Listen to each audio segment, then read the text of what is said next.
രാമ ഹരേ രാമ രാമ രാമ ഹരേ ഹരേ. ഹരേ കൃഷ്ണ കൃഷ്ണ കൃഷ്ണ ഹരേ ഹരേ. ഹരേ രാമ രാമ രാമ ഹരേ ഹരേ. ഹരേ കൃഷ്ണ കൃഷ്ണ കൃഷ്ണ ഹരേ ഹരേ. ഹരേ രാമ രാമ രാമ ഹരേ ഹരേ. ഹരേ കൃഷ്ണ. ഹരേ കൃഷ്ണ മാതാജി. പ്രണാമം മാതാജി. പ്രണാമം. ഹരേ കൃഷ്ണ. ഹരേ കൃഷ്ണ. ഓം ജ്ഞാനാഞ്ജനശലാകയാ ചക്ഷുരുന്മീലിതം യേന തസ്മൈ ശ്രീഗുരവേ നമഃ. ശ്രീചൈതന്യമനോഭീഷ്ടം സ്ഥാപിതം മേന ഭൂതലേ സ്വയം രൂപ കഥാ മഹ്യം ദദാതി സ്വപദാന്തികം. വന്ദേഹം ശ്രീഗുരോ ശ്രീയുതപദകമലം ശ്രീഗുരും വൈഷ്ണവാംശ്ച ശ്രീരൂപം സാഗ്രജാതം സാഗണരഘുനാഥാന്വിതം തം സജീവം സാദ്വൈതം സാവധൂതം പരിജനസഹിതം ശ്രീകൃഷ്ണ ചൈതന്യദേവം ശ്രീരാധാ കൃഷ്ണപാദാൻ സാഗണലളിത ശ്രീവിശാഖാന്വിതംശ്ച. ഹേ കൃഷ്ണ കരുണാ സിന്ധോ ദീനബന്ധോ ജഗത്പദേ ഗോപേശ ഗോപികാകാന്ത രാധാകാന്ത നമോസ്തുതേ. തപ്തകാഞ്ചന ഗൗരാംഗേ രാധേ വൃന്ദാവനേശ്വരി വൃഷഭാനുസുതേ ദേവി പ്രണമാമി ഹരിപ്രിയേ. വാഞ്ചാകൽപതരൂപേശ്ച കൃപാ സിന്ധുഭ്യേവ ച പതിതാനാം പാവനേഭ്യോ വൈഷ്ണവേഭ്യോ നമോ നമഃ. നമോ ഓം വിഷ്ണുപാദായ കൃഷ്ണപ്രേഷ്ഠായ ഭൂതലേ ശ്രീമതേ ജയപതാക സ്വാമിൻ ഇതി നാമിനി. നമ ആചാര്യപാദായ നിതായ കൃപപ്രദായിനേ ഗൗരഗദാദാമദായ നഗരഗ്രാമതാരിണി. നമ ഓം വിഷ്ണുപാദായ കൃഷ്ണപ്രേഷ്ഠായ ഭൂതലേ ശ്രീമതേ ഭക്തിവേദാന്ത സ്വാമിൻ ഇതി നാമിനി. നമസ്തേ സാരസ്വതേ ദേവി ഗൗരവാണി പ്രചാരിണി നിർവിശേഷ ശൂന്യവാദി പാശ്ചാത്യദേശതാരിണി. നാരായണം നമസ്കൃത്യം നരം ചൈവ നരോത്തമം ദേവീം സരസ്വതി വ്യാസം തതോ ജയമുദീരയേത്.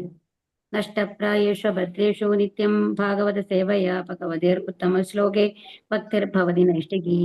ജയ ശ്രീകൃഷ്ണ ചൈതന്യ പ്രഭോ നിത്യാനന്ദ ശ്രീ അദ്വൈത ഗദാധര ശ്രീവാസാദി ഗൗരഭക്തവൃന്ദ. ഹരേ കൃഷ്ണ കൃഷ്ണ കൃഷ്ണ ഹരേ ഹരേ. ഹരേ രാമ രാമ രാമ രാമ ഹരേ ഹരേ. ഹരേ കൃഷ്ണ. ശ്രീ ശ്രീ ഹരേ രാധാ കൃഷ്ണ. ഹരേ കൃഷ്ണ. ശ്രീ ശ്രീ രാധാഗോവിന്ദ് ടെമ്പിളിന്റെ കീഴിലുള്ള ഭാഗവതം പഠനത്തിലേക്ക് എല്ലാവർക്കും സ്വാഗതം. ഹരേ കൃഷ്ണ മാതാജി. ഹരേ കൃഷ്ണ. അപ്പൊ നമ്മൾ ഇന്ന് 31ാമത്തെ ശ്ലോകമാണ് പറഞ്ഞുകൊണ്ടിരുന്നത് അല്ലെ. അപ്പൊ എന്താണ് നാരദന് എന്താണ് ഒരു അതീന്ദ്രിയ ശരീരം ലഭിച്ചു, അതിലാണ് അദ്ദേഹം ആവിർഭവിക്കുകയും. അപ്പൊ അതായത് ഒരു പ്രളയം വരുമ്പോ എന്തുണ്ടാവുന്നു, ഗർഭോദകസായ വിഷ്ണുവിന്റെ ഉള്ളിലേക്ക് പോകണു അല്ലെ, ശ്വാസത്തിൽ കൂടി.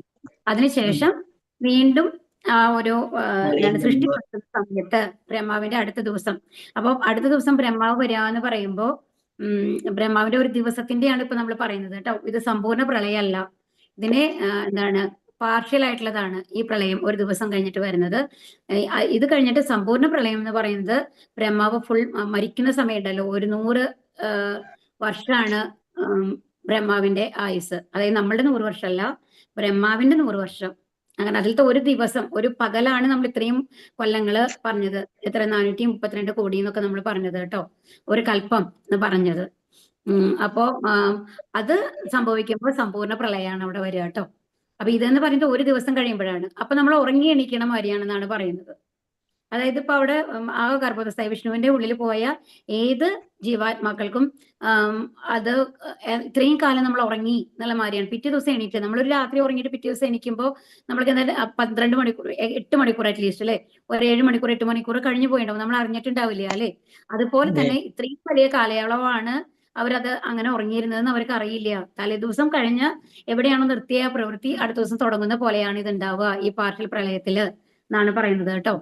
അപ്പൊ അങ്ങനെ ഇതിലെന്താണ്, അതീന്ദ്രിയ ശരീരത്തിലാണ് അദ്ദേഹം ആവിർഭവിക്കുകയും തിരോഭവിക്കുകയും ചെയ്യുന്നത് എന്നുള്ളതാണ് കഴിഞ്ഞ ശ്ലോകത്തിൽ നമ്മൾ പറഞ്ഞത്. ഇനി ശ്ലോകം 31 നമ്മൾ വിവർത്തനം വരയ്ക്കും വായിച്ചു കഴിഞ്ഞു അല്ലെ. സർവശക്തനായ വിഷ്ണുവിന്റെ കൃപയാൽ അതീന്ദ്രിയ ലോകത്തിലും ഭൗതിക ലോകത്തിലെ 3 വിഭാഗങ്ങളിലുമുള്ള എല്ലായിടത്തും ഞാൻ നിർവിഘ്നം സഞ്ചരിക്കുന്നു. അപ്പൊ ഭഗവാൻ എന്ത് അനുഗ്രഹമാണ് കിട്ടിയത് നാരദർക്ക്?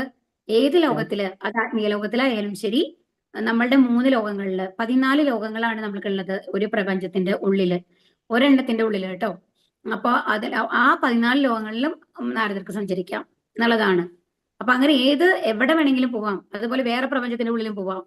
അങ്ങനെയുള്ള ഒരു അനുഗ്രഹമാണ് ആർക്ക് കിട്ടിയിട്ടുള്ളത്? നാരദർക്ക്. അപ്പൊ നാരദർ എന്താ ചെയ്തുകൊണ്ടിരിക്കുന്നത്? അവിടെയെല്ലാം ഭഗവത് ഭക്തി സേവനങ്ങളാണ്. ഇടമുറിയാണ്ട് ഒരിക്കലും നിർത്താതെ ഒരു ഗ്യാപ്പും ഇല്ലാണ്ട് എന്നുള്ളതാണ്. അഹൈത്തുകി അപ്രതിഹത. നമ്മൾ ഇതിനു മുമ്പ് ശ്ലോകം പഠിച്ചിട്ടുണ്ട്. സവൈ പുംസാം പരോധർമ്മോ യഥോ ഭക്തിർ അധോക്ഷജേ അഹൈത്തുകി അപ്രതിഹത യയാത്മാ സുപ്രസീദതി. നമ്മള് അതിലെന്താ പറയുന്നത്? എപ്പോഴും ഭഗവാൻ എങ്ങനെയാണ് നമ്മൾ സേവിക്കേണ്ടത്? ഒരു കണ്ടീഷൻസ് ഒന്നും ഇല്ലാണ്ട്, അതായത് എന്തെങ്കിലും ആഗ്രഹങ്ങളില്ലാണ്ട് ഭഗവാൻ ഇഷ്ടപ്പെട്ടുകൊണ്ട് ഭഗവാനെ സേവിക്കുക. അതെങ്ങനെ? തുടർച്ചയായിട്ട് എവിടെയും ഒരു ഗ്യാപ്പ് വരാൻ പാടില്ല, അങ്ങനെ കണ്ടിന്യൂസ് ആയിട്ട് ചെയ്യുക എന്നുള്ളതാണ്. അപ്പൊ അതുപോലെയാണ് നാരദര് ചെയ്തുകൊണ്ടിരുന്നത് എന്നുള്ളതാണ് ഇവിടെ പറയുന്നത്. ഭാവാർത്ഥം ശ്രീല പ്രഭുപാദിക്ക് ജയ്. ഊർധ്വലോകം ഉന്നത ലോകങ്ങൾ, മധ്യലോകം മധ്യത്തിലുള്ള ലോകം, അധോലോകം നിമ്നലോകങ്ങൾ എന്നിങ്ങനെ ഭൗതിക മണ്ഡലത്തിൽ 3 വിഭാഗങ്ങൾ ഉണ്ടെന്ന് ഭഗവത്ഗീതയിൽ പ്രസ്താവിച്ചിരിക്കുന്നു. ഊർധ്വലോകങ്ങൾക്ക് അതീതമായി, അതായത് ബ്രഹ്മലോകത്തിന് ഉപരിയായി പ്രപഞ്ചങ്ങളുടെ ഭൗതിക ആവരണങ്ങളുണ്ട്. അതിനുമപ്പുറം നിത്യമുക്ത ജീവാത്മാക്കളായ തന്റെ സഹചരന്മാരോടൊപ്പം സ്വയം ഭഗവാൻ നിവസിക്കുന്ന അസംഖ്യം സ്വയം പ്രദീപ്തമായ വൈകുണ്ഠ ലോകങ്ങൾ ഉൾപ്പെടുന്ന അപരിമിതമായി വിസ്തൃതമായ തന്റെ ആത്മീയ ആകാശമുണ്ട്. ഇവിടെ എന്താ പറയുന്നത്? ഈ 14 ഗർഭോദകസായി വിഷ്ണുവിൽ നിന്ന് ബ്രഹ്മാവ് വരുന്നു അല്ലെ. ബ്രഹ്മാവ് എവിടെയാ വരുന്നത്? താമരപ്പൂവിലാണ്. ആ താമരപ്പൂവിന്റെ ഒരു തണ്ടുണ്ട്, താമര തണ്ടുണ്ട് അല്ലെ. ആ താമര തണ്ടിലാണ് ഈ 14 ലോകങ്ങൾ ഉള്ളത്. അതിലെ ഏറ്റവും മധ്യത്തിലുള്ള ഭൂലോകം എന്ന് പറയുന്ന ലോകത്തിലാണ് നമ്മളുള്ളത്. അതിന് മേലെയുള്ള ലോകങ്ങളെയാണ് ഊർധ്വലോകം അല്ലെങ്കിൽ ഉന്നത ലോകങ്ങൾ എന്ന് പറയുന്നത്. നമ്മുടെ ഭൂലോകത്തിന് താഴെയുള്ളതാണ് എന്താണ്? അധോലോകം. ഈ മധ്യലോകത്തിലാണ് നമ്മളുള്ളത്. ഓക്കെ. അപ്പൊ ഈ ഊർധ്വലോകം എന്ന് പറയുന്ന അതിൽ എന്തൊക്കെയാണുള്ളത്? ഭുവർലോകം ഉണ്ട്. അത് കഴിഞ്ഞാൽ പിന്നെ എന്ത് വരും? സ്വർഗലോകം ഉണ്ട്. അത് കഴിഞ്ഞാൽ ബഹർലോകം ഉണ്ട്. അത് കഴിഞ്ഞാല് പിന്നെ എന്തൊക്കെയുള്ളത്? തപോലോകം ഉണ്ട് അല്ലെ. അതൊക്കെ കഴിഞ്ഞിട്ട് ഏറ്റവും മേലെയുള്ളതാണ് എന്ത്? ബ്രഹ്മലോകം എന്നുള്ളത് വരുന്നത്. അപ്പം അത് കഴിഞ്ഞിട്ട് താഴെയാണെങ്കിലോ അതല, സുതല, വിതല, തലാതല, പാതാള എന്ന് പറഞ്ഞിട്ടുള്ള ഗ്രഹങ്ങളാണ് താഴെയുള്ളത്. ഏറ്റവും താഴെയാണ് പാതാളം, നമ്മൾ ഹെല്ലെന്ന് പറയില്ലേ, നരകം എന്ന് പറയുന്നത് ഉള്ളത്. അപ്പൊ ഇങ്ങനെയാണ് ഊർധ്വലോകം. അപ്പൊ മധ്യലോകമാണ് നമ്മൾ ഈ ഭൂലോകം എന്നൊക്കെ പറയുന്നത്. ഭൂവർലോകം കൂടി ചേർന്ന് വരുന്നു തോന്നുന്നുണ്ട് മധ്യലോകത്തില്. അപ്പൊ നമ്മൾ മധ്യലോകത്തിലാണുള്ളത് കേട്ടോ. അപ്പൊ എന്നിങ്ങനെ ഭൗതിക മണ്ഡലത്തിൽ 3 വിഭാഗങ്ങളാണുള്ളത്. ഈ ഊർധ്വലോകത്ത് ഇതിന് ഈ ബ്രഹ്മാവിന് പറഞ്ഞല്ലോ, ഏറ്റവും മേലുള്ളതാണ് ബ്രഹ്മലോകം, ബ്രഹ്മാവിരിക്കുന്ന ലോകം എന്ന് പറയുന്നത്. അതിനും മേലെ അത് ഈ നമ്മുടെ പ്രപഞ്ചത്തിന്റെ ഉള്ളിലാണ് ഇതൊക്കെ ഉള്ളത്. ഗർഭോദകസായി വിഷ്ണു, ഇപ്പൊ നിങ്ങൾക്ക് ഭഗവത്ഗീത പഠിക്കും പറഞ്ഞിട്ടുണ്ട് അല്ലെ. കാരണോദകസായി വിഷ്ണു ആണ് ആദ്യം പ്രപഞ്ചങ്ങളെ സൃഷ്ടിക്കുന്നത്. ആ കാരണ ഓഷ്യനിൽ കണ്ടിട്ട് അത് ആരിൽ നിന്നാണ് കാരണോദകസായി വിഷ്ണു വരുന്നത്? ഗർഭോദകസായി വിഷ്ണു അല്ലല്ല, കാരണോദകസായി വിഷ്ണുവിൽ നിന്നാണ് ഗർഭോദകസായി വിഷ്ണു വരുന്നത്. മേലെ നാരായണൻ എന്ന് പറഞ്ഞു അല്ലെ. അപ്പൊ പക്ഷെ നാരായണനിൽ നിന്ന് രണ്ടാമത്തെ ഒരു ചതുർവ്യൂഹം വരുന്നുണ്ട് മാതാജി. അതാണ് എന്താണ്? വാസുദേവൻ, സംഘർഷണൻ, പ്രദ്യുമ്നൻ, അനിരുദ്ധൻ എന്ന് പറഞ്ഞിട്ട് ഒരു ചതുർവ്യൂഹം ഉണ്ട്. അതിൽ ഈ രണ്ടാമത്തെ ചതുർവ്യൂഹത്തിന് മഹാസംഘർഷൻ എന്നാണ് പറയുക. അതിൽ നിന്നാണ് ഈ പുരുഷാവതാരങ്ങൾ വരുന്നത് കേട്ടോ. അത് ബലരാമന്റെ ഒരു ഇതായിട്ടാണ് ഈ സംഘർഷന്റെ ഇതായിട്ട് പറയുക നമ്മള്. അപ്പോ ആ ഊർധ്വലോകം, അധോലോകം, അങ്ങനെ 3 ലോകങ്ങളുണ്ടല്ലോ. അപ്പൊ അതിൽ ഈ 14 ലോകങ്ങൾക്ക് മേലെ ഈ ഒരു പ്രപഞ്ചം എന്ന് പറയുമ്പോൾ കാരണോദകസായി വിഷ്ണുവിൽ നിന്നാണ് എന്ത് വരുന്നത്? കാരണോദകസായി വിഷ്ണു ശ്വാസം പുറത്തേക്ക് വിടുമ്പോഴാണ് പ്രപഞ്ചങ്ങൾ ഉണ്ടാവുന്നത്. അത് എങ്ങനെയാണെന്നുണ്ടെങ്കിൽ ഓരോ നമ്മളുടെ രോമത്തിന്റെ ഓരോ ഇതുണ്ടാവുമല്ലോ, ദ്വാരങ്ങള്, രോമകുംഭങ്ങൾ എന്ന് പറയില്ലേ, ആ ദ്വാരങ്ങളിൽ നിന്ന് ഓരോ പ്രപഞ്ചം ഉണ്ടാവും എന്നാണ് പറയുന്നത്. അപ്പൊ ഒന്ന് ആലോചിച്ച് നോക്കൂ, കാരണോദകസായി വിഷ്ണു എന്ന് പറയുന്നത് എത്ര ഭീമാകാരമായിട്ടുള്ള ഒരു രൂപമാണ്. അപ്പൊ എത്ര പ്രപഞ്ചങ്ങളാണ് ഒരു സെക്കൻഡിൽ വരുന്നുണ്ടാവുക? നമ്മുടെ സെക്കൻഡ് അല്ല, ഭഗവാന്റെ ആ ഒരു ഉച്ഛ്വാസം എന്ന് പറയില്ലേ, അതിൽ നിന്ന് വരുന്നതാണ്. അപ്പൊ അത്രയും പ്രപഞ്ചങ്ങളാണ് ഈ കാരണോഷ്യനിൽ വരുന്നത്. അതിൽ ഒരു പ്രപഞ്ചത്തിന്റെ ഉള്ളിലത്തെ കാര്യങ്ങളാണ് ഇവിടെ പറയുന്നത്. അത് കാരണോദകസായി വിഷ്ണുവിൽ നിന്നാണ് ആര് വരുന്നത്? ഗർഭോദകസായി വിഷ്ണു വരുന്നത്. ആ താമര തണ്ടലാണ് ഈ 14 ലോകങ്ങൾ ഉള്ളത്. ഈ പ്രപഞ്ചം എന്ന് പറയുന്നത് ഒരു റൗണ്ട് ആയിട്ടുള്ള ഒന്നാണ്, ഒരു ഗോള രൂപത്തിലുള്ളതാണ്. അതെങ്ങനെയാണെന്നുണ്ടെങ്കിൽ അതിന് മേലത്തെ നമ്മൾ എക്സാമ്പിൾ പറഞ്ഞു അല്ലെ, ഇന്നലെ നമ്മളൊരു തേങ്ങയുടെ എക്സാമ്പിൾ ഒക്കെ പറഞ്ഞില്ലേ, അതിന്റെ പുറത്തെന്ന് പറയുമ്പോൾ ഒരു ആവരണം ഉണ്ടാവും, കട്ടിയായിട്ടുള്ള ഒരു ചിരട്ട ഉണ്ടാവും അല്ലെ. അത് കഴിഞ്ഞിട്ട് അതിന്റെ മേലെ ചകിരി ഉണ്ടാവും. ഓക്കെ, അത് വേണ്ട. അപ്പൊ എന്താ പറയുന്നത്? ആ റൗണ്ട് ആയിട്ടുള്ള ഒരു പ്രപഞ്ചം എന്ന് പറയുന്നത് അതുപോലൊരു ഷെല്ലാണ് ആക്ച്വലി. അതിനൊരു ചിരട്ട മാതിരി. അതിന് 7 ലെയറുകളാണ് ഉള്ളത്. ആ 7 ലെയറിലും പ്രപഞ്ചത്തിലെ 7 ലെയറിനും മേലെ പോയി കഴിഞ്ഞാലാണ് ഈ കാരണകോശന് കാരണോദകസായി വിഷ്ണു ഒക്കെ ഉള്ളത്. അപ്പൊ അതിന് മേലെയാണ് എന്തുള്ളത്? ആത്മീയ ലോകം ഉള്ളത്. അവിടെ വിരജ നദി എന്ന് പറഞ്ഞിട്ടുള്ള ഒരു നദി ഉണ്ട് എന്നാണ് പറയുന്നത്. ആ നദിയും കടന്നു പോയാലാണ് ആത്മീയ ലോകങ്ങൾ ഉള്ളത്. അതാണ് ഇവിടെ പറയുന്നത്. ഊർജ്ജലോകങ്ങൾക്ക് അതീതമായി, അതായത് ബ്രഹ്മലോകത്തിന് ഉപരിയായി പ്രപഞ്ചങ്ങളുടെ ഭൗതിക ആവരണങ്ങൾ. ഈ ഭൗതിക ആവരണങ്ങളാണ് എന്തെന്ന് പറയുന്നത്? ഭൂമി, ജലം, വായു, അഗ്നി, ആകാശം എന്ന് പറയുന്നതും പിന്നെ അഹങ്കാരം, ബുദ്ധി, അഹങ്കാരം എന്ന് പറയുന്നത് വരുന്നത് കേട്ടോ. അത്രയും ലെയറുകൾ ഉണ്ട് ഇതിന്. എന്നിട്ട് അതിന്റെ മേലെ നമ്മൾ പോകണം. അപ്പൊ അതിന്റെ മേലെ പോയാലാണ് എന്തെന്ന് സംഭവിക്കുക? ഈ ഭൗതിക ആവരണങ്ങളുടെ മേലെ പോകണം. അപ്പോഴെന്തുണ്ടാവും? നിത്യമുക്ത ജീവാത്മാക്കൾ. അപ്പൊ ഈ വിരജാനദി, അതിന്റെ മേലെയാണ് വിരജാനദി ഉണ്ടെന്ന് പറയുന്നത്. ഈ വിരജാനദിയുടെ അപ്പുറത്തുള്ളത് ആത്മീയാകാശമാണ്. അവിടെ പോയി കഴിഞ്ഞു കഴിഞ്ഞാല് അവിടെ മുക്താത്മാക്കളാണുള്ളത്. നമ്മളൊക്കെ ഉള്ളത് ബദ്ധാത്മാക്കളാണ് എന്ന് പറയുന്നത്. കാരണം നമ്മൾക്ക് ഒരു മരണമുണ്ട്, വീണ്ടും ജനിക്കുന്നു, നമ്മൾ ദുഃഖങ്ങളുണ്ട്, രോഗങ്ങൾ വരുന്നു, വാർദ്ധക്യം ഉണ്ടാവുന്നു, അല്ലെ? അപ്പൊ അങ്ങനത്തെ ഉള്ളത്, അതായത് ശാശ്വതമല്ലാത്ത ശരീരം ഇല്ലാത്ത ആൾക്കാരെയാണ് ബദ്ധാത്മാക്കൾ. അതായത് സത്വഗുണം, രജോ ഗുണം, തമോ ഗുണം, ഈ 3 ഗുണങ്ങൾക്ക് അടിമയായിട്ടുള്ള ആൾക്കാരെയാണ് ഇതെന്ന് പറയുന്നത് ബദ്ധാത്മാക്കൾ എന്ന് പറയുന്നത്. നമ്മളൊക്കെ ബദ്ധാത്മാക്കളാണ്. നമുക്കൊരു മരണമുണ്ട്, അല്ലെ? ജനനമുണ്ട് വീണ്ടും. പക്ഷെ അവിടെയുള്ള ആൾക്കാർക്ക് ഈ ആത്മീയലോകത്തിൽ ചെന്ന് കഴിഞ്ഞാൽ ഭഗവാന്റെ അതീന്ദ്രിയ ശരീരമാണ്, ആത്മീയ ശരീരമാണ് നാരദർക്ക് കിട്ടിയെന്ന് പറഞ്ഞില്ലേ? അതുപോലത്തെ ശരീരമാണ് നമ്മൾക്ക് കിട്ടുന്നത്. അപ്പൊ അവർക്ക് മരണമില്ല. അവരെയാണ് ഇതെന്ന് പറയുന്നത് മുക്താത്മാക്കൾ എന്ന് പറയുന്നത്. അപ്പൊ നിത്യമുക്ത ജീവാത്മാക്കളായ തന്റെ സഹചരന്മാരോടൊപ്പം സ്വയം ഭഗവാൻ നിവസിക്കുന്ന അസംഖ്യം സ്വയം പ്രദീപ്തമായ, അവിടെ എന്താ പ്രത്യേകത? ഇവിടെ നമുക്ക് സൂര്യൻ വേണം നമുക്ക് വെളിച്ചം കിട്ടാൻ, അല്ലെ? അവിടെ അങ്ങനത്തെ ഒരു ആവശ്യമില്ല. കാരണം ഭഗവാന്റെ ശരീരത്തിൽ നിന്ന് വരുന്ന ജ്യോതി ഉണ്ടല്ലോ, ബ്രഹ്മജ്യോതി എന്ന് പറയുന്നത്, ആ ജ്യോതിയാൽ തന്നെ ഈ ആത്മീയ ആകാശം മുഴുവൻ പ്രകാശപൂരിതമാണ്. അപ്പൊ അവിടെ നമ്മൾക്ക് രാത്രിയും പകലൊന്നും ഇല്ല, എപ്പോഴും വെളിച്ചം ഉണ്ടാവും. അങ്ങനെയാണ് അവിടെ. അപ്പൊ നിത്യമുക്ത, അപ്പൊ അതാണ് ഇവിടെ പറയുന്നത്. അതാണ് പ്രദീപ്തമായ എന്ന് പറയുന്നത്. വൈകുണ്ഠ ലോകങ്ങൾ ഉൾപ്പെടുന്ന അപരിമിതമായി വിസ്തൃതമായ തന്റെ ആത്മീയ ആകാശമുണ്ട്. സൃഷ്ടിയിൽ എവിടെയും സർവശക്തനായ ഭഗവാന് സ്വതന്ത്രമായി സഞ്ചരിക്കാമെന്നതുപോലെ, അപ്പൊ അതുപോലെ ഭഗവാൻ എപ്പോ വേണമെങ്കിലും എവിടേക്ക് വേണമെങ്കിലും വരാം, അല്ലെ? സ്വതന്ത്രമായിട്ട് സഞ്ചരിക്കാം. അതുപോലെ ആത്മീയവും ഭൗതികവുമായ ഈ നഭസ്സുകളിലുള്ള എല്ലാ ലോകങ്ങളിലും യാതൊരു പ്രതിബന്ധവും ഇല്ലാതെ പ്രവേശിക്കാൻ ശ്രീ നാരദമുനിക്ക് സാധ്യമാണ്. അതേ കഴിവ് നാരദമുനിക്കുണ്ട്. നാരദമുനിക്കും എവിടെ വേണമെങ്കിലും പ്രവേശിക്കാം ഭഗവാന്റെ മാതിരി. ഭൗതിക ലോകത്തിൽ സത്വം, രജസ്, തമസ് എന്നീ ഭൗതിക പ്രകൃതിയുടെ ത്രിഗുണങ്ങളാൽ ജീവാത്മാക്കൾ സ്വാധീനിക്കപ്പെടുന്നു. എന്നാൽ ശ്രീ നാരദമുനി ഈ ഭൗതിക ഗുണങ്ങൾക്കെല്ലാം അതീതനാണ്. അപ്പൊ അതീന്ദ്രിയൻ, അതായത് ആത്മീയ ശരീരം കിട്ടിയെന്ന് പറഞ്ഞു കഴിഞ്ഞാൽ തന്നെ നമ്മൾ 3 ഗുണങ്ങൾക്ക് മേലെയാണ്. അതാണ് ഈ 3 ഗുണങ്ങൾക്കും അതീതനാണ് എന്ന് പറയുന്നത്. ആകയാൽ അദ്ദേഹത്തിന് എവിടെയും പ്രതിബന്ധമില്ലാതെ സഞ്ചരിക്കാൻ കഴിയുന്നു. നമ്മൾക്ക് എപ്പോഴും എന്താണ് പറയുന്നത്? അപ്പൊ സത്വഗുണം, രജോ ഗുണം, തമോ ഗുണം ഉണ്ടായാലുള്ള പ്രോബ്ലം എന്താണ്? എന്താണ് അത് ഇന്ദ്രിയ ഗുണത്തിനുള്ള മെച്ചം എന്താണ്? ഹരേ കൃഷ്ണ, ആർക്കെങ്കിലും പറയാൻ സാധിക്കുമോ? ഹരേ കൃഷ്ണ.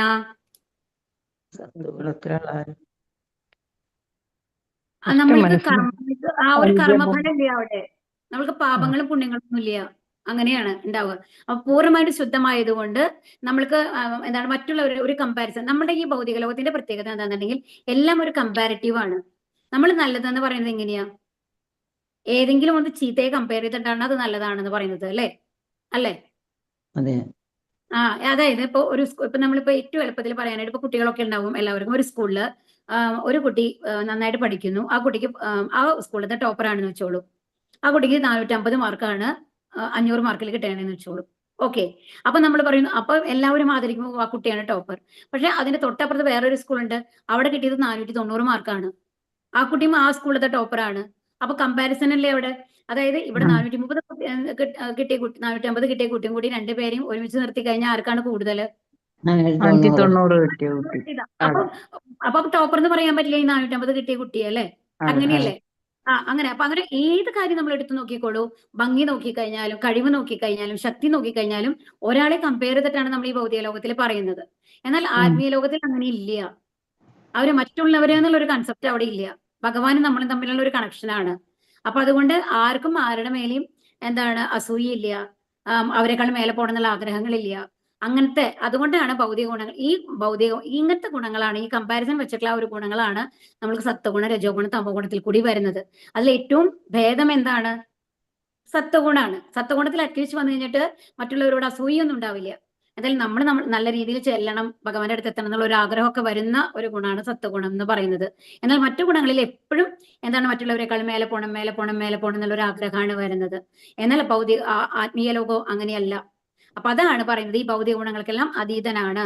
ആകയാൽ അദ്ദേഹത്തിന് എവിടെയും പ്രതിബന്ധങ്ങളില്ലേ. അതുകൊണ്ട് നമ്മൾക്ക് പ്രതിബന്ധങ്ങളൊന്നുമില്ല. ആരെങ്കിലും നമ്മളുടെ മേലെ അസൂയ ഉണ്ടാവോ? ഇല്ല. അങ്ങനത്തെ ഒരു കൺസെപ്റ്റ് ഇല്ല അവിടെ എന്നുള്ളതാണ് പറയുന്നത്. അദ്ദേഹം മുക്താത്മാവായ ഗഗന സഞ്ചാരിയാണ്. ഭഗവാൻ വിഷ്ണുവിന്റെ അഹൈതുകമായ കാരുണ്യം നിരുപമമാണ്. അത്തരം കാരുണ്യത്തെ ഭഗവത് അനുഗ്രഹത്താൽ ഭക്തർ മാത്രം ഗ്രഹിക്കുന്നു. ആകയാൽ ഭക്തർ ഒരിക്കലും അധപ്പതിക്കുന്നില്ല. അപ്പൊ ഇവിടെ എന്താ പറയുന്നത്? എല്ലാം ഭഗവാന്റെ ഇച്ഛയ്ക്കനുസരിച്ചാണ് ഭക്തന്മാർ ചെയ്യുക. കാരണം ഇപ്പോഴും എന്താ കാരണം? ഭഗവാൻ എന്താ പറഞ്ഞത്? ഞാൻ ഭക്തരുടെ ഹൃദയത്തിലാണ് വസിക്കുന്നത് എന്നാണ് പറയുന്നത്, അല്ലെ? അപ്പൊ ഭഗവാൻ ഉണ്ടെന്നുണ്ടെങ്കിൽ ഭഗവാനാണ് എല്ലാ കാര്യങ്ങളും തെറ്റും ശരികളൊക്കെ അറിയുന്നത്. അപ്പൊ ആ ഭഗവാൻ നമ്മുടെ ഉള്ളിൽ നിന്ന് പറഞ്ഞു തരികയാണ്, ഇതാണ് ശരി, ഇതാണ് തെറ്റെന്ന് പറഞ്ഞാൽ നമുക്ക് തെറ്റുകൾ പറ്റുമോ? പിന്നെ ഇല്ല, അല്ലെ? നമ്മളെല്ലാം കറക്റ്റ് ആയിട്ടാണ് ചെയ്യുള്ളൂ. അപ്പൊ ആ കാരണം ഭഗവത് അനുഗ്രഹം കൊണ്ട് ഭക്തന്മാർ മാത്രം ഗ്രഹിക്കുന്നു. അതാണ് ഭക്തന്മാർക്ക് മാത്രം കിട്ടുന്ന ഒരു അനുഗ്രഹമാണ് അത്. അപ്പൊ ആകയാൽ ഭക്തർ ഒരിക്കലും അധപ്പതിക്കുന്നില്ല. എന്നാൽ ഭൗതികവാദികൾ, അതായത് കാമ്യകർമ്മികളും അനുമാനത്തിൽ ഏർപ്പെടുന്ന ദാർശനികരും അവരുടേതായ പ്രകൃതി ഗുണങ്ങളുടെ സമ്മർദ്ദത്താൽ അധപ്പതിക്കുന്നു. എന്നാൽ നമ്മൾക്ക് എന്താ വേണ്ടത്? നമ്മുടെ കാര്യങ്ങൾ സാധിക്കണം, എനിക്ക് ഇഷ്ടമുള്ള കാര്യങ്ങൾ ചെയ്യണം എന്നുള്ള ചിന്തയോടുകൂടി ഭഗവാനെ മറന്നു കൊണ്ട് നമ്മൾ ഓരോ കാര്യങ്ങൾ ചെയ്യുമ്പോൾ അതിൽ നമുക്ക് തെറ്റുപറ്റാം. മറ്റുള്ളവരെ മറ്റുള്ളവരോട് വെറുപ്പ് തോന്നാം, വിദ്വേഷം തോന്നാം, അവരെ ചീത്ത പറയണം തോന്നാം, അങ്ങനെ ഒരുപാട് കാര്യങ്ങൾ. അപ്പൊ അങ്ങനെയാണ് നമ്മൾ അധപ്പതിക്കുന്നത്. ആഗ്രഹം, അതായത് നമ്മളുടെ ചില ആഗ്രഹങ്ങൾ സാധിക്കേണ്ടി വരുമ്പോൾ നമുക്ക് ദേഷ്യം വരുന്നു. ധ്യായതോ വിഷയൻ പുംസഹ എന്ന് പറഞ്ഞ ഭഗവത്ഗീതയിൽ പറഞ്ഞിട്ടുണ്ട്, അല്ലെ? മുകളിൽ പ്രസ്താവിച്ച ഋഷിമാർക്ക് നാരദനെ പോലെ അതീന്ദ്രിയ ലോകത്തിൽ പ്രവേശിക്കാൻ സാധ്യമല്ല. അപ്പം മുമ്പ് നമ്മൾ കുറെ ഋഷിമാരുടെ പേരൊക്കെ അത്രി മഹർഷി എന്നൊക്കെ പറഞ്ഞു, മരീചി എന്നൊക്കെ പറഞ്ഞു, അല്ലെ? അവർക്കൊന്നും പക്ഷെ നാരദനെ പോലെ അതീന്ദ്രിയ ലോകത്തിൽ പ്രവേശിക്കാനുള്ള ഇതില്ല, യോഗ്യതയില്ല. അവർക്ക് അതിനുള്ള കഴിവ് കൊടുത്തിട്ടില്ല, ഭഗവാൻ അനുവാദം കൊടുത്തിട്ടില്ല. നരസിംഹ പുരാണത്തിൽ ഈ വസ്തുത വെളിപ്പെടുത്തിയിരിക്കുന്നു. മരീചിയെ പോലുള്ള ഋഷിമാർ കാമ്യകർമ്മങ്ങളിലും സനകൻ, സനാതൻ എന്നിവരെ പോലുള്ള ഋഷികൾ തത്വപരമായ ഊഹാപോഹങ്ങളിലും പ്രാമാണികരാണ്. അപ്പൊ എന്തുകൊണ്ടാണ് അവർക്ക് അത് സാധിക്കാത്തത്? അവർക്ക് കാമ്യകർമ്മ ഭൗതിക കാര്യങ്ങളിൽ താല്പര്യമുണ്ട്. അറ്റ്ലീസ്റ്റ് വന്നു കഴിഞ്ഞിട്ട് ഇതിന് മേലത്തെ ലോകങ്ങൾക്ക് നമുക്ക് പോകണം എന്നുള്ള ഒരു ആഗ്രഹങ്ങൾ അവർക്ക് ഉണ്ടാവാം. അതും ഒരു ആഗ്രഹമാണ്, അല്ലെ? ഞാൻ സ്വർഗ്ഗലോകത്തിലേക്ക് പോകണം എന്നുള്ളത് എന്ന് ആഗ്രഹിക്കുന്നതും നമ്മൾക്കൊരു ഭൗതികമായിട്ടുള്ള ഒരു ആഗ്രഹമാതിരി തന്നെയാണ്. സനകൻ, സനാതനൻ എന്നിവരെ പോലുള്ളവരോ അവർ തത്വപരമായ ഊഹാപോഹങ്ങളാണ്. കാരണം സനകനും സനാതനനും ഒക്കെ ആദ്യം ഭഗവാന്റെ വ്യക്തിരൂപമില്ല എന്ന് വിശ്വസിച്ചിരുന്ന ആൾക്കാരാണ്. പിന്നെ ആ വൈകുണ്ഠ ലോകത്തിൽ ചെന്ന് കഴിഞ്ഞാൽ ജയവിജയന്മാരെ ശപിക്കുന്നുണ്ട്, അല്ലെ? അവര് ആ കഥ നിങ്ങൾക്കൊക്കെ അറിയുന്നുണ്ടായിരിക്കും. അപ്പൊ ആ സമയത്ത് ഭഗവാന്റെ ആ തൃപ്പാദങ്ങളിലെ തുളസിയുടെ ആ മണം ഗന്ധം കിട്ടിയിട്ടാണ് അവര് ഒരു ശുദ്ധ ഭക്തന്മാരായിട്ട് മാറുന്നത്. അതുകൊണ്ടാണ് ഇവിടെ തത്വ ചിന്തകളിലും ഊഹാഭവങ്ങളിലൊക്കെ അവർ പ്രാമാണികരാണ് എന്ന് പറയുന്നത്. എന്നാൽ അതീന്ദ്രിയ ഭഗവത് ഭക്തിയുത സേവനത്തിലെ പ്രമുഖനായ പ്രാമാണികനാണ് ശ്രീ നാരദമുനി. നാരദ ഭക്തി സൂത്രത്തിലെ അദ്ദേഹത്തിന്റെ നിർദ്ദേശങ്ങൾ അനുസരിച്ചുകൊണ്ട് ഭഗവത് ഭക്തിയുത സേവനത്തിലെ എല്ലാ ശ്രേഷ്ഠ പ്രാമാണികരും ശ്രീ നാരദമുനിയുടെ കാലടികളെ അനുഗമിക്കുന്നു. അപ്പൊ എല്ലാവരും എന്താ ചെയ്യുക? ശരിക്കും ഭഗവാന്റെ ശുദ്ധ ഭക്തി വേണം, ഭഗവാന്റെ അടുത്തേക്ക് പോകണം എന്ന് പറയുന്ന ആൾക്കാരൊക്കെ എന്താ ചെയ്യുക?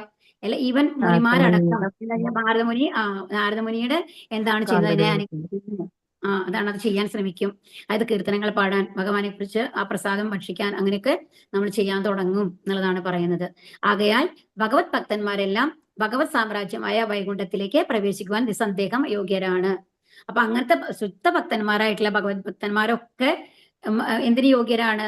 ആ ആത്മീയ ലോകത്തേക്ക് പ്രവേശിക്കാനായിട്ടുള്ള യോഗ്യത ലഭിച്ചവരാണ് എന്നുള്ളതാണ് ഇവിടെ പറയുന്നത്. നമ്മൾക്കും എത്താം. എന്ത് ചെയ്താല്? ആ നാരദമുനിയുടെ കാലടികൾ പിന്തുടർന്നുകൊണ്ട് ഭക്തി സേവനങ്ങൾ ചെയ്തു കഴിഞ്ഞാല് അവിടെ, അതായത് ഏത് ലെവലിൽ നമ്മൾ ഇരിക്കണു, താഴെയാണോ മേലെയാണോ, എന്ത് എഡ്യൂക്കേഷണൽ ക്വാളിഫിക്കേഷൻ ഉണ്ട്, ഇതൊന്നും ബാധകമല്ല.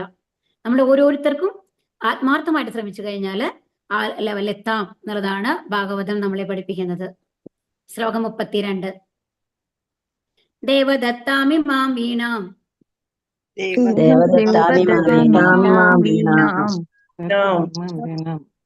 സ്വരബ്രഹ്മ വിഭൂഷിതാം മൂർച്ഛയിത്വാ ഹരികഥാം ഗായമാനശ്ചരാമ്യഹം. ഹരേ കൃഷ്ണ. ദേവ പരമദിവ്യോത്തമ പുരുഷൻ ശ്രീകൃഷ്ണൻ ദത്താം സമ്മാനിക്കപ്പെട്ടു. ഇമാം ഈ വീണ സ്വരങ്ങൾ, ബ്രഹ്മ അതീന്ദ്രിയ, വിഭൂഷിതനായി, മൂർച്ഛയിത്വ മീട്ടിക്കൊണ്ട്, ഹരികഥാം അതീന്ദ്രിയ സന്ദേശം, ഗായമാനഹ നിരന്തരം ആലപിച്ചുകൊണ്ട്, ചരാമി ചരിക്കുന്നു, അഹം ഞാൻ, വിവർത്തനം. ഇപ്രകാരം ശ്രീകൃഷ്ണ ഭഗവാൻ എനിക്ക് നൽകിയ അതീന്ദ്രിയ ശബ്ദത്താൽ പൂരിതമായ ഈ വീണ മീട്ടി ഭഗവത് മഹാത്മ്യങ്ങളുടെ അതീന്ദ്രിയ സന്ദേശം നിരന്തരം ആലപിച്ചുകൊണ്ട് ഞാൻ സഞ്ചരിക്കുന്നു. അപ്പൊ ഇനി എന്താ പറയുന്നത് നാരദര്? ഇപ്പൊ എന്താ ചെയ്യുന്നത്? ഇപ്പോ ഭഗവാൻ ശ്രീകൃഷ്ണ ഭഗവാൻ കൊടുത്തു അല്ലെ? അതീന്ദ്രിയ അതെ. അപ്പോഴത്തെ പ്രത്യേകത എന്താ? വീണമീട്ടി ഹരേ കൃഷ്ണ. എന്താ വീണയുടെ പ്രത്യേകത? ആ ഭഗവാൻ വീണയുടെ പഠിച്ചത് എന്താണ് പറയുന്നത്? ശ്രീകൃഷ്ണൻ സമ്മാനിച്ചതാണ്. നൽകിയതാണ്. ശബ്ദമാണ്. അതീന്ദ്രിയ ശബ്ദമുള്ള അതീന്ന് വരുന്നത് ഭഗവാന്റെ ശബ്ദമാണ്. അതായത് നമ്മളുടെ ഇന്ദ്രിയങ്ങൾക്ക് മേലുള്ള ഭഗവാന്റെ ശബ്ദമാണ് അതിൽ നിന്ന് വരുന്നത് എന്നുള്ളതാണ് അതിന്റെ പ്രത്യേകത. അപ്പൊ അതീന്ദ്രിയ ശബ്ദത്താൽ പൂരിതമായ വീണ മീട്ടി അപ്പൊ എന്താ ചെയ്യാ? വീണ മീട്ടിയുടെ ഭഗവത് മഹാത്മ്യങ്ങളുടെ അതീന്ദ്രിയ സന്ദേശം. അപ്പൊ നിരന്തരം കീർത്തനങ്ങൾ പാടുകയാണല്ലേ, ഭഗവാനെ കുറിച്ച് പാടിക്കൊണ്ടിരിക്കുകയാണ്. അപ്പൊ ആ വീണ വീട്ടുമ്പോൾ വരുന്ന ശബ്ദം എന്ന് പറയുന്നത് ഭഗവാന്റെ ശബ്ദം തന്നെയാണ് എന്നാണ് ഇവിടെ പറയുന്നത്. അതുകൊണ്ട് തന്നെ നാരദ മുനിയുടെ അടുത്ത് എത്തിപ്പെടുന്ന ഓരോരുത്തരും ഭഗവത് ഭക്തന്മാരായി തീരും. അതാണ് അതിന്റെ പ്രത്യേകത. ഒരു തവണ നാരദ മുനിയുടെ അടുത്ത് എത്തിക്കഴിഞ്ഞാൽ അവർ ഭഗവത് ഭക്തനായി എന്നുള്ളത് ഉറപ്പായി എന്നുള്ളതാണ് ഭാവാർത്ഥം. വീണ എന്ന് വിശേഷിപ്പിക്കപ്പെടുന്ന സംഗീതോപകരണം നാരദന് ശ്രീകൃഷ്ണ ഭഗവാൻ സമ്മാനിച്ചതിനെ കുറിച്ച് ലിംഗപുരാണത്തിൽ വിവരിക്കുന്നു. ഈ വസ്തുത ശ്രീല ജീവ ഗോസ്വാമി സ്ഥിരീകരിച്ചിട്ടുണ്ട്. ശ്രീല പ്രഭാതിക്ക് ജയ്. അപ്പൊ ഇവിടെ എന്താ പറയുന്നത്? വീണ അതായത് ഈ നാരദന് ശ്രീകൃഷ്ണ ഭഗവാൻ സമ്മാനിച്ചതിനെ കുറിച്ചിട്ട് ലിംഗപുരാണത്തിൽ വിവരിക്കുന്നു എന്നാണ് പറയുന്നത്. അപ്പൊ ശ്രീല ജീവ ഗോസ്വാമി ഇത് സ്ഥിരീകരിച്ചിട്ടുണ്ട്. ശ്രീകൃഷ്ണ ഭഗവാനിൽ നിന്നും നാരദനിൽ നിന്നും അനന്യമായതാണ് ഈ അതീന്ദ്രിയ സംഗീതോപകരണം. എന്തെന്നാൽ ഇവരെല്ലാവരും തന്നെ ഒരേ അതീന്ദ്രിയ വിഭാഗത്തിൽപ്പെട്ടവരാണ്. ഭഗവാൻ എന്ന് പറഞ്ഞാൽ അതീന്ദ്രിയനാണ്. ഇപ്പൊ നാരദനും എങ്ങനെയാണ്? അതീന്ദ്രിയ ശരീരമാണ് ഉള്ളത്, അതുകൊണ്ട് അതീന്ദ്രിയനാണ്. അവരുടെ ശരീരം നശിക്കുന്നില്ല അല്ലെ? ഭഗവാന്റെ പോലെ തന്നെയുള്ള ഒരു ശരീരമാണ് നാരദനുള്ളത്. എന്നാൽ ഭഗവാൻ തുല്യനല്ല, ഭഗവാനിൽ നിന്ന് വിഭിന്നനാണ്. എന്നാൽ ഭഗവാന്റെ എല്ലാ ഗുണങ്ങളും ഉണ്ട് നാരദന്. അതാണ് പറയുന്നത്. അതായത് കുറച്ചായിട്ട് നമ്മളെപ്പോലെയല്ല നാരദർക്ക് അതീന്ദ്രിയ ശരീരമാണുള്ളത്, പഞ്ചഭൂത നിർമ്മിതമായിട്ടുള്ള ശരീരമല്ല എന്നുള്ളതാണ്. അപ്പൊ ഇവിടെ എന്താ പറയുന്നുണ്ടെങ്കിൽ ശ്രീകൃഷ്ണ ഭഗവാനും നാരദനെയും എടുത്തു കഴിഞ്ഞാൽ അതിൽ നിന്ന് ഈ വീണ വ്യത്യസ്തമല്ല, ആ വീണയും അതീന്ദ്രിയാണ് എന്നാണ് പറയുന്നത്. മനസ്സിലാവുണ്ടോ? അതുകൊണ്ടാണ് അതിൽ നിന്ന് വരുന്ന ശബ്ദം എന്താണ്? ഭഗവാന്റെ ശബ്ദം തന്നെയാണെന്ന് പറഞ്ഞത്. ഇങ്ങനെയുള്ള സംഗീതോപകരണത്താൽ സൃഷ്ടിക്കപ്പെടുന്ന ശബ്ദം ഭൗതികമാകാൻ സാധ്യമല്ല. ആകയാൽ നാരദന്റെ വീണയാൽ വ്യാപകമായി പ്രചരിപ്പിക്കപ്പെടുന്ന മഹാത്മ്യങ്ങളും ലീലകളും ഭൗതിക ദോഷങ്ങളുടെ ഛായ ലവലേശം പോലുമില്ലാതെ അതീന്ദ്രിയമായവയാകുന്നു. അപ്പൊ നമ്മളുടെ ശബ്ദം എന്ന് പറയുന്നത് എന്താണ്? 3 ഗുണങ്ങളിൽ പെട്ടതാണ്. എങ്ങനെ നമ്മൾ നല്ലത് പറഞ്ഞാലും ചീത്ത പറഞ്ഞാലും അത് 3 ഗുണങ്ങളിലാണുള്ളത്. എന്നാൽ ഈ ശബ്ദം എന്ന് പറയുന്നത് ഭഗവാന്റെ ശബ്ദമാണ്, ഈ 3 ഗുണത്തിലും മേലെയാണ് എന്നുള്ളതാണ് ഇവിടെ പറയുന്നത്. അത് ഭൗതികമല്ല. അപ്പൊ അതുകൊണ്ട് ഈ ദോഷങ്ങളില്ല. സത്വഗുണോ രജോ ഗുണോ തമോ ഗുണോ ഒന്നും അതിനില്ല. സപ്തസ്വരങ്ങൾ, അതായത് സ ഷഡ്ജം, രി ഋഷഭം, ഗ ഗാന്ധാരം, മ മധ്യമം, പ പഞ്ചമം, ധ ദൈവതം, നീ നിഷാദം എന്നിവ അതീന്ദ്രിയവും സവിശേഷമായി അതീന്ദ്രിയ ഗാനങ്ങൾക്കായി ഉദ്ദേശിച്ചിട്ടുള്ളവയുമാകുന്നു. ഇപ്പൊ നമ്മൾക്ക് അറിയാമല്ലേ, സരിഗമ ആ ഒരു ഇതില് നമ്മള് അധികം ക്ലാസിക്കൽ ഭഗവാനെ കുറിച്ചുള്ള കീർത്തനങ്ങളാണ് നമ്മൾ കേൾക്കുക പല രാഗങ്ങളിലായിട്ട് അല്ലെ. അപ്പൊ ഭഗവാൻ തനിക്ക് വീണ സമ്മാനിച്ചതിൽ ഭഗവാനോടുള്ള കടപ്പാടിനെ സദാ നിറവേറ്റുന്ന വിധത്തിൽ പരിശുദ്ധ ഭഗവത് ഭക്തനായ ശ്രീ നാരദദേവൻ എപ്പോഴും അവിടുത്തെ അതീന്ദ്രിയ മഹാത്മ്യങ്ങൾ ആലപിക്കുന്നതിൽ നിരതനായിരിക്കുന്നു. എന്താണ് നാരദനും ചെയ്യുന്നത്? ആ സരിഗമപ എന്നുള്ള ശബ്ദങ്ങളാണ് ആ വീണയിൽ നിന്ന് വരുന്നത്. അത് എന്തിനു വേണ്ടിയിട്ടാണ് ഉപയോഗിക്കുന്നത്? ഭഗവാന്റെ കീർത്തനങ്ങൾ പാടാനായിട്ട്, അദ്ദേഹത്തിന്റെ മഹാത്മ്യങ്ങൾ വർണ്ണിക്കാനായിട്ട്. ആയതിനാൽ അദ്ദേഹം ഒരിക്കലും തന്റെ ഉന്നത സ്ഥാനത്തിൽ നിന്നും അധപ്പതിക്കുന്നില്ല. അതുകൊണ്ട് തന്നെ ഈ ഏത് പാതാള ലോകത്തിൽ നാരദർ പോയി കഴിഞ്ഞാലും അവരുടെ ഇൻഫ്ലുവൻസ് ഉണ്ടാവില്ല. ഇപ്പൊ നമ്മൾ ഒന്നാലോചിച്ച് നോക്കൂ, നമ്മൾ ഈ ക്ലാസ്സിലിരിക്കുന്ന ആൾക്കാര് എത്ര പേരുണ്ട് അല്ലെ? അപ്പോ നമ്മൾ ഒരു ദിവസം 2 ദിവസം നമ്മൾ ഭഗവത്ഗീത ക്ലാസ് അറ്റൻഡ് ചെയ്യില്ല, അല്ലെങ്കിൽ ഭാഗവതം ക്ലാസ് അറ്റൻഡ് ചെയ്യുന്നില്ല എന്ന് വെച്ചോളൂ. ആ അറ്റൻഡ് ചെയ്യാത്ത സമയത്ത് നമ്മൾക്ക് ഭൗതികമായിട്ടുള്ള കുറെ കാര്യങ്ങളാണ്. എൻ്റെ ഒരു വീട്ടിലാണെന്നുണ്ടെങ്കിൽ TV ഓടിക്കൊണ്ടിരിക്കുന്നുണ്ട്, കുറെ ഗസ്റ്റ് വന്നിട്ടുണ്ട്, നമ്മൾ അതിൽ മുഴുകി പോവുകയാണെന്നുണ്ടെങ്കിൽ ഒരു 4 ദിവസം കഴിഞ്ഞ് ഈ ഭഗവത്ഗീത ക്ലാസ്സിനോടുള്ള ഇൻട്രസ്റ്റ് തന്നെ നമുക്ക് പോകാൻ തുടങ്ങും. കാരണം എന്താണ്? എന്താണ് ഏതെങ്കിലും സിനിമ കഥയെ പറ്റിയിട്ടോ ഒരു സിനിമ ആക്ടറെ പറ്റിയിട്ടോ അല്ലെങ്കിൽ ഏതിനെ നമ്മൾ സാധാരണ കേൾക്കുന്ന പാട്ടുകളെ പറ്റിയിട്ടോ ഒക്കെ ആയിരിക്കും ഡിസ്കഷൻ. അല്ലെങ്കിൽ അവിടുത്തെ വീട്ടിലത്തെ ആൾക്കാർ എന്ത് ചെയ്തു, എങ്ങനെയൊക്കെയാണ് നമ്മൾക്ക് കഷ്ടം ഉണ്ടായത്, ചിലപ്പോൾ അതൊക്കെ ആയിരിക്കും നമ്മൾ പറഞ്ഞുകൊണ്ടിരിക്കുക. അല്ലെങ്കിൽ ഏതോ ഒരു മാരേജ് നടന്നതിന്റെ അയ്യോ എത്ര വലിയ മാരേജ് ആയിരുന്നു, അതിന്റെ ഒരു ഡിസ്കഷൻ ആയിരിക്കും നടന്നുകൊണ്ടിരിക്കുക. അപ്പൊ അതിലും മുഴുകി പോകുമ്പോൾ ഭഗവാനെ കുറിച്ച് നമ്മൾ ചിന്തിക്കുന്നില്ല അല്ലെ. അപ്പൊ അതുകൊണ്ട് നമ്മൾക്ക് എങ്ങനെയാണ് ഇൻഫ്ലുവൻസ് വരുന്നത്? ഭൗതിക കാര്യങ്ങൾ, അതീന്ദ്രിയതയിൽ നിന്ന് നമ്മൾ എവിടേക്ക് പോകുന്നു? ഭൗതികതയിലേക്കാണ് പോകുന്നത്. പക്ഷെ നാരദമുനിക്ക് എന്താ പ്രത്യേകത? ഈവൻ പാതാള ലോകത്തിൽ പോയിട്ട് അസുരന്മാരുടെ സംസർഗം ഉണ്ടായാൽ പോലും നാരദമുനിക്ക് ഒന്നും സംഭവിക്കുന്നില്ല, അതേപോലെ അതീന്ദ്രിയനായി നിൽക്കുന്നു. എന്തുകൊണ്ടാണ്? എപ്പോഴും അതീന്ദ്രിയമായ ഭഗവാന്റെ ആ കീർത്തനങ്ങൾ ആലപിച്ചുകൊണ്ടാണ് ഭഗവാനുള്ളത്. അപ്പൊ എപ്പോഴും ഭഗവാന്റെ ഒരു പ്രൊട്ടക്ഷനിലാണ് ആരുള്ളത്? നാരദരുള്ളത്. അതാണ്. അപ്പൊ ഭഗവത്ഗീതയിൽ സ്ഥിരീകരിച്ചിരിക്കുന്നത് പോലെ ഭഗവാന്റെ അതീന്ദ്രിയ മഹാത്മ്യങ്ങളെ കീർത്തിക്കുന്നതൊഴികെ മഹാത്മാക്കൾക്ക് ജീവിതത്തിൽ വേറെ യാതൊരു കാര്യവുമില്ല. അപ്പൊ എന്താണ് ശുദ്ധഭക്തന്മാർ ആ കൂടി എന്താ ചെയ്യുക? ഭഗവാന്റെ മഹാത്മ്യങ്ങളെ കീർത്തിക്കുക. അല്ലാണ്ട് അവർക്ക് വേറെ ഒരു ഇഷ്ടം ഉണ്ടാവില്ല. അത് മാത്രമാണ് അവർ ചെയ്തുകൊണ്ടിരിക്കുന്നുണ്ടാവുക. അവർക്ക് വിശപ്പുണ്ടാവില്ല, ദാഹം ഉണ്ടാവില്ല, എപ്പോഴും അതിൽ മുഴുകിക്കൊണ്ടാണ് ഇരിക്കുന്നത്. അതുകൊണ്ട് തന്നെ അവരെപ്പോഴും ആ ആത്മീയ തലത്തിലാണ് ഉണ്ടാവുക, ഭൗതിക തലത്തിലേക്ക് വരില്ല. നമ്മളുടെ പോലെ എന്താണ് കർമ്മഫലങ്ങളൊന്നും അവർക്ക് അനുഭവിക്കേണ്ടി വരില്ല എന്നുള്ളതാണ്. അവരെപ്പോഴും സന്തോഷം ഉള്ളവരായിരിക്കും, ദുഃഖങ്ങളൊന്നും അവർക്ക് ഉണ്ടാവില്ല. ശ്ലോകം 33. പ്രകായത സ്വവീര്യാണി പ്രകായതസ്വവീര്യാണി തീർത്ഥപാദ പ്രിയസ്രവാഹ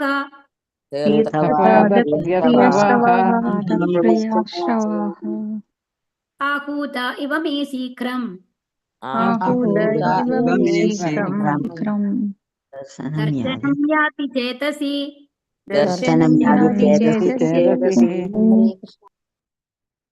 പ്രകായതഃ അപ്രകാരം ആലപിച്ചുകൊണ്ട്, സ്വവീര്യാണി സ്വകർമ്മങ്ങൾ, തീർത്ഥപാദക ആരുടെ പാദാമുജങ്ങളാണോ സർവ്വ നന്മകളുടെയും അഥവാ പുണ്യത്തിന്റെയും ഉദ്ഭവസ്ഥാനമായിരിക്കുന്നത് ആ ഭഗവാൻ. ഇനി പ്രിയശ്രവാഹ ശ്രവണമധുരമായ, ആഹുതക ആഹ്വാനം ചെയ്യപ്പെട്ട, ഇവ അതുപോലെ, മേ എന്നോട്, ശീഘ്രം ശീഘ്രമായി, ദർശനം ദൃഷ്ടിപദം, യാതി പ്രത്യക്ഷനാകുന്നു, ചേതസി ഹൃദയ സിംഹാസനത്തിൽ. വിവർത്തനം. ശ്രീല പ്രഭാതിക്ക് ജയ്. ആരുടെ മഹാത്മകളും ലീലകളുമാണോ കർണാമൃതമായിട്ടുള്ളത് ആ പരമപുരുഷനായ ശ്രീകൃഷ്ണ ഭഗവാൻ അവിടുത്തെ ദിവ്യലീലകളെ ഞാൻ കീർത്തിക്കുവാൻ ആരംഭിക്കുമ്പോൾ തന്നെ ആഹ്വാനം ചെയ്യപ്പെട്ടതുപോലെ തൽക്ഷണം എന്റെ ഹൃദയ സിംഹാസനത്തിൽ പ്രത്യക്ഷനാകുന്നു. അപ്പൊ ഇവിടെ എന്താ പറയുന്നത് നോക്കൂ, ആരുടെ മഹാത്മ്യങ്ങൾ? അപ്പൊ അതായത് ഭഗവാന്റെയാണ് അല്ലേ, ശ്രീകൃഷ്ണ ഭഗവാന്റെ ലീലകളും അതൊക്കെ അത് എത്രയും കർണാമൃതമാണ്. എത്ര കേട്ടാലും നമുക്ക് മതിയാവില്ല അല്ലെ. അപ്പൊ ആ ശ്രീകൃഷ്ണ ഭഗവാന്റെ ലീലകളെ ചൊല്ലാൻ തുടങ്ങുമ്പോ തന്നെ നാരദര ഹൃദയത്തിൽ എന്താ ഉണ്ടാവണത്? ഭഗവാൻ പ്രത്യക്ഷനാവുന്നു. നമ്മളുടെ മനസ്സിൽ നമ്മളൊന്ന് കണ്ണ് അടച്ചു നോക്കിയിട്ട് നാരായണ നാരായണ പറഞ്ഞു കഴിഞ്ഞാൽ ഇരുട്ടാണ് കാണുക അല്ലെ. എന്താ കാരണം? എത്രയോ കോടി ജന്മങ്ങളിലെ ഇതാണ് പാപങ്ങളാണ് നമ്മുടെ ഉള്ളിലുള്ളത്. അപ്പൊ അത് കാരണം അത് നീങ്ങി പോവാനാണ് നമ്മുടെ ഹരേകൃഷ്ണ മന്ത്രം ദിവസവും നമ്മൾ ജപിക്കണം എന്ന് പറയുന്നത്. അപ്പൊ ആ ഭക്തന്മാരുടെ സംഘത്തില് ആ മഹർഷിമാരുടെ എന്താ പറയുക, ചാതുർമാസ്യത്തിൽ വന്ന ആ മഹർഷിവര്യന്മാരുടെ സംസർഗത്തില് എന്തായി, ശുദ്ധനായിട്ടുള്ള ആ ഭഗവാന് നാരദന് ഭഗവാന്റെ അനുഗ്രഹം ലഭിച്ചത് കൊണ്ട് എന്തായി, ഭഗവാന്റെ കീർത്തനങ്ങൾ ആലപിക്കുമ്പോ തന്നെ എന്തുണ്ടാവും? ഹൃദയ സിംഹാസനത്തിൽ ഭഗവാൻ വരും. കണ്ണടച്ച ഭഗവാനെയാണ് കാണുക എന്ന് പറയില്ലേ. ഭാവാർത്ഥം. ചില പ്രഭാതിക്ക് ജയ്. നിരപേക്ഷനായ പരമപുരുഷൻ അവിടുത്തെ അതീന്ദ്രിയ നാമരൂപ ലീലകളിൽ നിന്നും അത് സംബന്ധിച്ച ശബ്ദസ്പന്ദനങ്ങളിൽ നിന്നും ഭിന്നനല്ല. നമ്മൾ പലതവണ പറഞ്ഞിട്ടുണ്ട് അല്ലേ, ഭഗവാന്റെ നാമവും രൂപവും എല്ലാം ഒന്ന് തന്നെയാണ്. ഈ നാമം ചൊല്ലിക്കഴിഞ്ഞാലും ഭഗവാൻ തന്നെയാണ് നമ്മളിൽ വരുന്നത് എന്നുള്ളതാണ്. ഭഗവാന്റെ നാമ യശോലീലകളുടെ ശ്രവണം, കീർത്തനം, സ്മരണം എന്നീ ശുദ്ധ ഭക്തിയുത സേവനങ്ങളിൽ ഒരു ശുദ്ധഭക്തൻ സ്വയം നിരതനാകുമ്പോൾ ആത്മീയ ദൂരദർശിനി മുഖേന ഹൃദയ ദർപ്പണത്തിൽ സ്വയം പ്രതിബിംബിച്ച് ശുദ്ധഭക്തന്റെ അതീന്ദ്രിയ നേത്രങ്ങൾക്ക് ഭഗവാൻ ദൃശ്യനായി തീരുന്നു. എന്തൊക്കെ ചെയ്യാൻ പറഞ്ഞിട്ടുള്ളത്? ഏതൊക്കെയാണ് നവവിധ ഭക്തി എന്ന് പറയുന്നത്? ആദ്യം ഏറ്റവും ഇമ്പോർട്ടന്റ് ആയിട്ടുള്ള ശ്രവണമാണ്. ഭഗവാനെ പറ്റി കേൾക്കുക ശുദ്ധഭക്തന്മാരിൽ നിന്ന്. എന്നിട്ട് ഭഗവാന്റെ കീർത്തനങ്ങൾ പാടുക. അതാണ് കീർത്തനം അല്ലെ. അത് കഴിഞ്ഞിട്ട് എന്താണ്? അപ്പൊ ആ കീർത്തനങ്ങൾ പാടുമ്പോൾ നമ്മുടെ മനസ്സിൽ ആരാ ഉണ്ടാവേണ്ടത്? ഭഗവാന്റെ രൂപം അല്ലെ. എന്താണ്? ഓടക്കോട് വരുന്ന ഭഗവാന്റെ രൂപമാണ് നമ്മൾ സ്മരിക്കേണ്ടത്. അപ്പൊ അതാണ് സ്മരണം എന്ന് പറയുന്നത്. അപ്പൊ ഈ ശ്രവണ കീർത്തന സ്മരണം എന്നുള്ളത് നമ്മൾ ചെയ്തുകൊണ്ട് തുടങ്ങി കഴിഞ്ഞിട്ട് എല്ലാ ദിവസവും അത് തുടർച്ചയായിട്ട് ചെയ്ത് കഴിഞ്ഞാൽ എന്താ ഉണ്ടാവണത്? നമ്മളുടെ മനസ്സിൽ, നമ്മുടെ ഹൃദയത്തിന്റെ ഉള്ളില് ഭഗവാൻ സ്വയം വരും. എന്നിട്ട് ശുദ്ധഭക്തന്റെ അതീന്ദ്രിയ നേത്രങ്ങൾക്ക് ഭഗവാൻ ദൃശ്യനായിത്തീരുന്നു. കണ്ണടച്ച ആ ഭഗവാനെ നമുക്ക് കാണാനായിട്ട് സാധിക്കും. നമ്മുടെ ഉള്ളിലുണ്ടല്ലേ പരമാത്മാ രൂപത്തിൽ ഭഗവാനില്ലേ. ആ ഭഗവാനെ നമ്മൾക്ക് ഇപ്പൊ കാണാൻ സാധിക്കില്ല, പക്ഷെ ഭക്തി സേവനങ്ങൾ ചെയ്യുകയാണെന്നെങ്കിൽ നമുക്ക് കാണാൻ സാധിക്കും എന്നാണ് ഇവിടെ പറയുന്നത്. ആകയാൽ അതീന്ദ്രിയ പ്രേമയുത സേവനത്താൽ ഭഗവാനുമായി ബന്ധപ്പെട്ടിരിക്കുന്ന ഒരു ശുദ്ധഭക്തന് ഭഗവത് സാമീപ്യം അനുനിമിഷം അനുഭവവേദ്യമാകാൻ കഴിയുന്നു. അതാണ്. അപ്പൊ നമ്മൾക്ക് കാണാൻ കഴിയുമ്പോൾ നമുക്ക് അറിയാം, ഭഗവാനോട് നമ്മൾ സംസാരിക്കാൻ പറ്റും, ഭഗവാൻ പറയും നമ്മൾ കേൾക്കാൻ സാധിക്കും. അപ്പൊ എപ്പോഴും നമ്മുടെ കൂടെ ഭഗവാനുണ്ട് അല്ലെ. നമ്മുടെ ബാക്കിയുള്ള ഏത് ബന്ധങ്ങളും എടുത്തോടെ എപ്പോഴും നമ്മുടെ കൂടെ ഉണ്ടാവാൻ പറ്റും. 24 മണിക്കൂർ നമ്മുടെ കൂടെ ഉണ്ടോ? ഇല്ല. പക്ഷെ ഭഗവാനാണ് എപ്പോഴും നമ്മുടെ കൂടെ ഉള്ളത്. നമ്മൾക്ക് സങ്കടം വന്നു കഴിഞ്ഞാലും നമ്മൾക്ക് കണ്ണടച്ചു കഴിഞ്ഞാൽ ഭഗവാനെ കാണുന്നതിലും ഭഗവാനോട് പറയാലോ, ഓ എനിക്കിങ്ങനെ സങ്കടം ഉണ്ടായി ഭഗവാനെ, നേരിട്ട് കണ്ടു കഴിഞ്ഞിട്ട് ഭഗവാൻ പറയും സാരില്ല എന്ന് പറഞ്ഞാൽ എത്ര സന്തോഷം ഉണ്ടായിരിക്കും നമ്മൾക്ക് ഒന്ന് ആലോചിച്ച് നോക്കൂ. ആ രീതിയിൽ നമ്മൾക്ക് ഭഗവാനോട് സംസാരിക്കാൻ പറ്റും എന്നാണ് പറയുന്നത്. അപ്പൊ എപ്പോഴും ഒരു ഭഗവാൻ അടുത്തുണ്ട് എന്നുള്ളത് നമ്മൾക്ക് തോന്നാൻ തുടങ്ങും. മറ്റുള്ളവരാൽ വിശദീകരിക്കപ്പെടുന്ന സ്വന്തം പ്രതാപങ്ങൾ ശ്രവിക്കാനും അപ്രകാരം ആനന്ദിക്കാനും ഒരു വ്യക്തി ഇഷ്ടപ്പെടുന്നു എന്നത് ഓരോ വ്യക്തിയുടെയും കാര്യത്തിൽ സ്വാഭാവികമായ മനഃശാസ്ത്രമാകുന്നു. ആണല്ലേ? നമ്മൾക്ക് എപ്പോഴും നമ്മളെ വലിയ ആളാണെന്ന് പറഞ്ഞു കേൾക്കാൻ ഇഷ്ടല്ലേ? അപ്പൊ ഏതെങ്കിലും ഒരു കാര്യം ചെയ്ത് കഴിഞ്ഞാൽ നിങ്ങൾ നന്നായി ചെയ്തെന്ന് കേട്ടാൽ നമുക്ക് ഭയങ്കര സന്തോഷമായി. അല്ല ഇത് കുറച്ചും കൂടി നന്നാവായിരുന്നു പറഞ്ഞു കഴിഞ്ഞാൽ അയാൾക്ക് എന്തോ എന്നോട് അത്ര ഇതില്ല, അതുകൊണ്ടാണ് അങ്ങനെ പറയണതെന്ന് നമുക്ക് തോന്നും ചില സമയത്ത്. ചിലപ്പോൾ നമ്മൾ പോസിറ്റീവായിട്ട് എടുക്കും. എന്നാലും എപ്പോഴും എല്ലാവർക്കും ഇഷ്ടം എന്താണ്?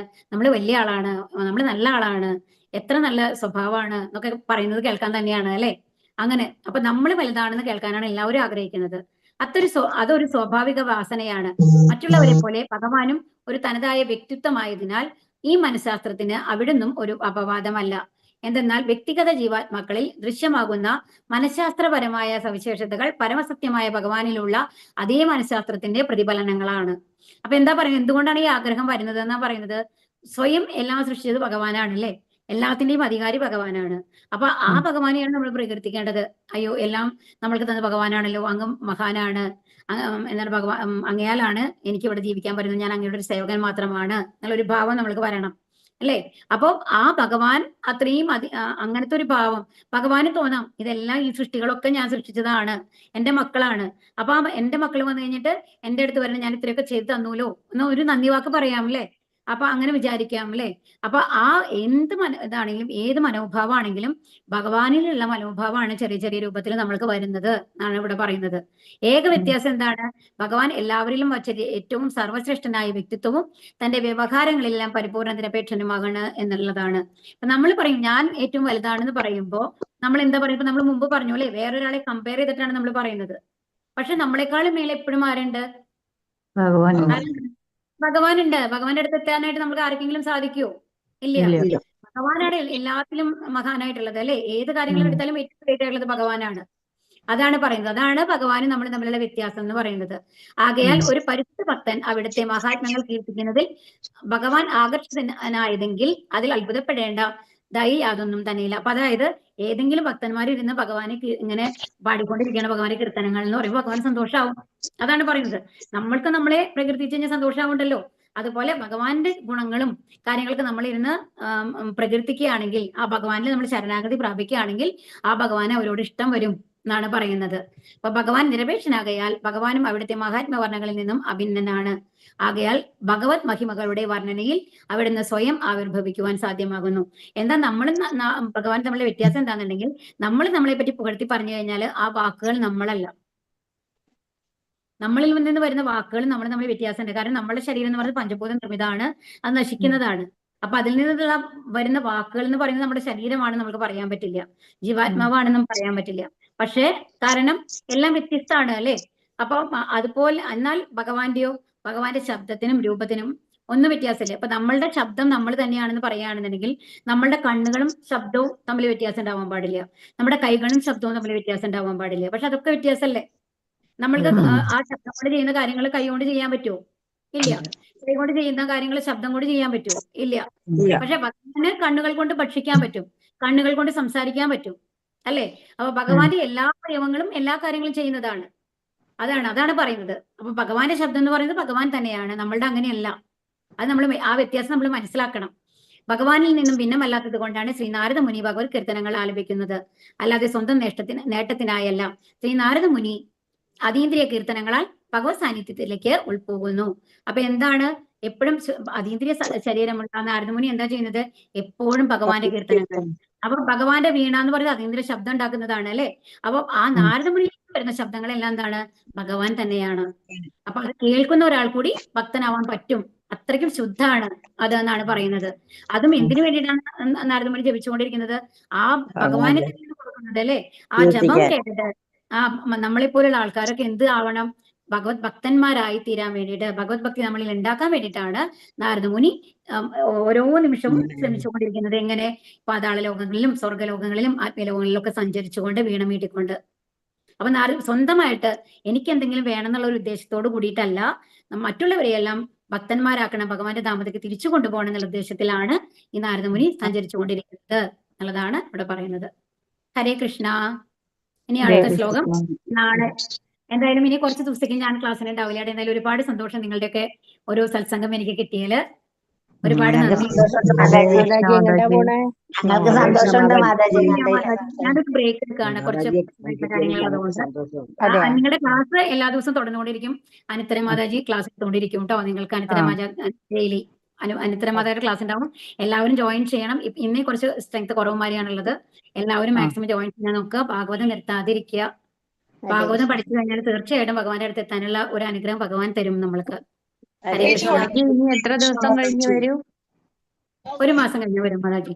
ഹരേ കൃഷ്ണ മാതാജി. മാതാജി മാതാജി. ഹരേ കൃഷ്ണ മാതാജി. മാതാജി. മാതാജി. ഹരേ കൃഷ്ണ മാതാജി.